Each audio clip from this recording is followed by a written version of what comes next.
dirait des nouvelles. Jean-François Cadet.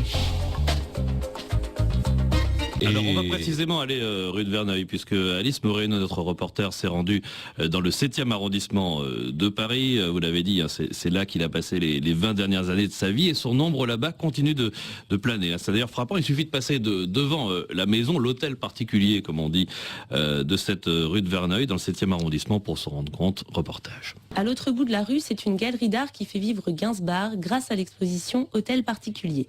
Thomas et Genia Voinet, un couple d'artistes, y exposent une cinquantaine de dessins et peintures. Amoureux de la star, mais aussi de l'homme, ils ont mis en scène les multiples facettes du personnage. Une série sur les 7 péchés capitaux est agrémentée d'objets symboliques de la vie de Gainsbourg. Thomas Voinet. L'idée, c'était de partir sur 3 personnages ici, en fait. Il y a Lucien Ginsburg, c'était légitime puisqu'il est russe, donc ça, c'est la première toile, qui ne fait pas partie des péchés capitaux, avec cette poinçonneuse qui est en état de marche, à laquelle on peut encore s'amuser à poinçonner des tickets de métro ou autre chose. La toile du café, couleur café, également, donc la paresse, Serge Gainsbourg. Et puis là, on a Gainsbourg ici, donc représenté par la gourmandise et les billets de 500 francs, donc qu'on s'est amusé à brûler. La toile donc de l'envie, avec donc ce rideau de bambou, avec donc bambou qu'on suggère qui est derrière le bambou. On est aussi sur du Gainsbourg.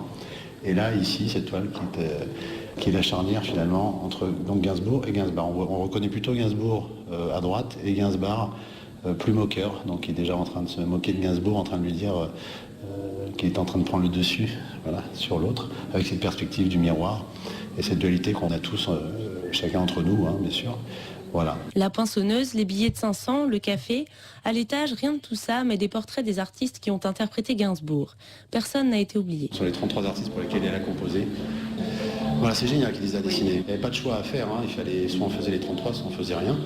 Donc voilà, il y en a forcément qui sont beaucoup plus très connus, pour lesquels Petula Clark, qu'on connaît très bien, forcément Jane ou Chamfort, ou même Bambou, qui est venu nous rendre visite.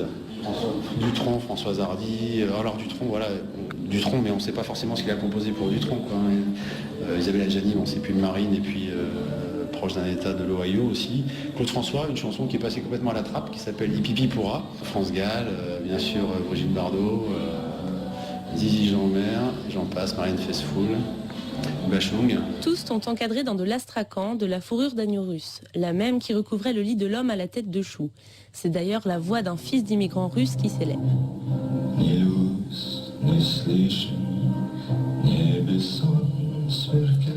Reportage d'Alice Moreno. Philippe Duquesne, vous êtes plutôt Gainsbourg ou Gainsbourg?